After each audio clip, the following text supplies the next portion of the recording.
안녕하세요. 오늘의 누림의 정찬수입니다. 오늘은 교회 정통 마지막 제9장 결론입니다. 이 결론을 두 번에 걸쳐서 말씀드리겠습니다. 먼저는 이기는 자가 되는 길입니다. 주님은 이 일곱 서신으로서 우리에게 이기는 자가 될 수 있는 길을 알려주셨습니다. 주님이 여기에서 전적으로 우리에게 말씀하신 것은 이기는 자가 되기 위해 우리가 마땅히 해야 할 바였습니다. 이 서신들의 성취를 통해 우리에게 이 땅에서 이기는 자가 되는 길을 보여주십니다. 그러므로 이것은 우리 각 사람의 길에 관계된 것입니다. 우리가 이 일곱 서신을 종합해 볼 때 서신마다 4단계가 있다는 것을 알 수 있습니다. 첫 번째 서신부터 마지막 서신까지 다 같습니다. 먼저 주님 자신의 이름이 있고 교회의 상태가 있고 이기는 자에게 상이 있고 귀 있는 자를 부르심이 있습니다. 서신마다 주님께서 우리에게 보여주시는 것은 자기 자신이 누구인가, 교회가 어떠한 상태인가, 이기는 자에게 주님이 주시는 것은 무엇인가, 또 귀 있는 자는 들으라는 것입니다. 교회마다 이기는 자를 부르심이 있고 이기는 자마다 특징이 있고 이기는 자마다 주님이 그에게 주시는 상이 다 다릅니다. 그러므로 우리가 한 가지 배워야 할 것은 만일 우리가 주님 앞에 충성되다면 교회가 어떠한 상태에 있든지 교회에 문제가 발생할 때마다 자기가 어떻게 해야 하는가를 찾아야 합니다. 주님은 우리에게 그것을 해결하는 방법을 보여주십니다. 주님은 그분이 길이요 진리요 생명이라고 요한복음 14장 6절에서는 말씀하셨습니다. 그러므로 어떤 서신에서든지 주님은 우리가 어떤 상태에 있든지 그 상태에 좋고 나쁨 대신 주님 자신이 누구이신가만을 주의하라고 하십니다. 계시라는 것은 보는 것을 회복하는 것입니다. 주님에 대해 아는 것은 단 한 번의 계시에 의해 볼 수 있습니다. 우리가 보는 즉시 모든 실패는 사라져버립니다. 우리는 하나님 앞에서 교회의 어려움이 매우 긴급하다는 것을 보아야 합니다. 이러한 상태 아래서 우리는 주님께 부르짖게 됩니다. 그러나 주님은 그분을 아는 사람에게만 도움이 있다고 말씀하십니다. 그러므로 각 서신마다 주님은 그분이 누구인가를 말씀하셨습니다. 이러한 주님이 그 상황을 처리하실 수 있겠는가 없겠는가? 교회는 우리 개인과 똑같습니다. 고난의 환경 가운데서 우리는 주님이 우리의 고난과 상반되신다는 것을 알아야 합니다.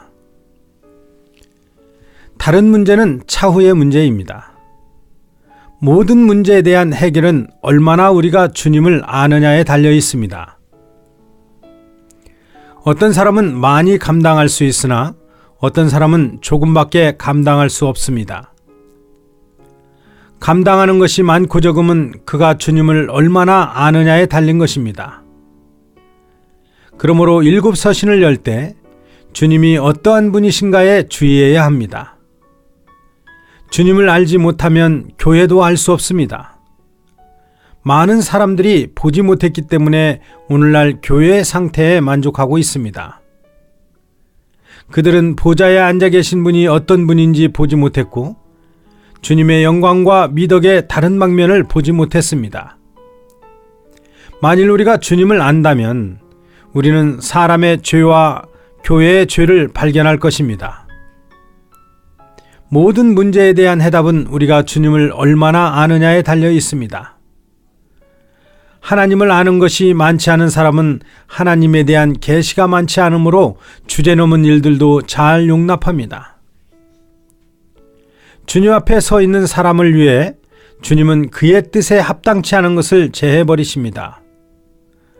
우리가 주님 앞에서 계시를 받는 순간 주님은 그의 뜻에 합당치 않은 것을 제해버리십니다. 우리가 성결을 원하면 주님을 갖게 되지만 성결한 것을 원치 않으면 주님과의 교제를 잃게 됩니다. 이제 이 마지막 네 교회, 즉 7이라는 숫자에 대해서 좀 더 알아보겠습니다. 7이라는 수는 분명히 3에 4를 더한 것임을 우리는 이미 알았습니다. 에베소에 이어 내려온 것이 서머나요, 서머나에 이어 내려온 것이 버가모입니다. 이 셋은 한 종류요, 그들은 다 지나간 것입니다. 아래의 넷이 또 한 종류입니다. 즉 두아디라, 사데, 빌라델비아, 라오디게아. 이 넷과 위에 지나간 셋에는 근본적으로 다른 점이 있습니다. 사데가 이 땅에 있는 동안 두아디라도 여전히 이 땅에 있으며 빌라델비아가 이 땅에 있는 동안도 사데도 이 땅에 있습니다. 라오디게아가 이 땅에 있는 동안 빌라델비아도 역시 이 땅에 있습니다. 바꿔 말해서 마지막에 이 네 교회는 같이 이 세상에 있는 것입니다. 그들이 동시에 일어난 것은 아니지만 그들은 동시에 마치게 됩니다. 오늘 우리 앞에 이 네 교회가 있다는 것을 아는 것은 의미심장한 일입니다. 개신교가 출현했을 때는 로마 천주교가 이미 천여 년 동안 이어온 때였습니다. 빌라델비아가 출현했을 때는 이미 개신교가 300년 이상 있어온 때였습니다. 라오디게아가 이 땅에 출현했을 때는 빌라델비아 교회 역시 이미 몇십 년 동안 있어 왔습니다.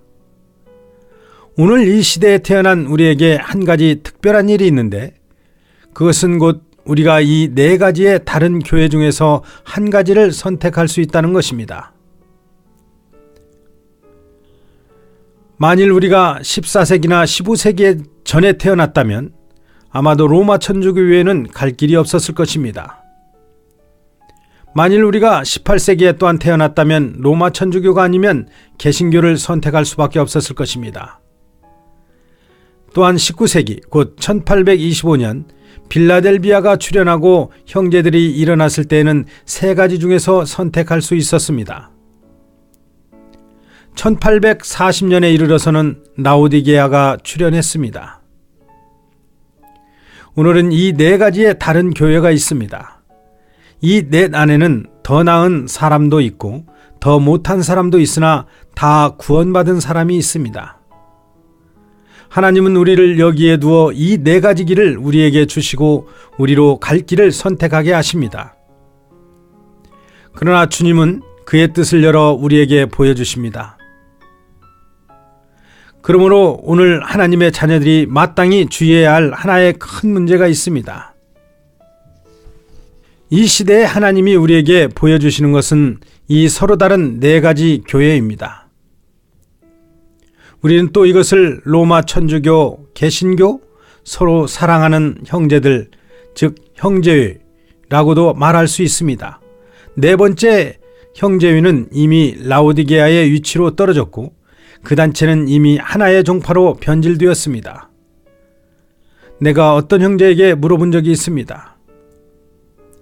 당신은 내가 형제같이 보입니까? 그는 말했습니다. 같기는 합니다만 당신들 가운데서도 역시 나는 즉시 말했습니다. 당신들이라니요? 여기에서 내가 형제로서 부족한 것이 무엇입니까? 우리들. 그 우리들 안에는 주님의 피로 구속된 사람이 다 포함되어 있습니다. 만약 중경에 구원받은 형제가 있을 때 중경교회에서 그를 형제가 아니라고 말한다면 중경교회는 종파로 변질된 것입니다. 누구든지 형제 이외에 무엇을 더해서 형제가 된다면 그것은 하나의 종파입니다. 비록 그들은 자기들이 형제회가 아니라고 말하지만 거기에는 하나의 보이지 않는 한계가 있는 것입니다. 우리는 이러한 데서 분명히 우리 자신이 더 깨어 빛비춤 받음으로 이기는 자가 되기를 힘쓰기 원합니다. 오늘은 여기서 마치고요.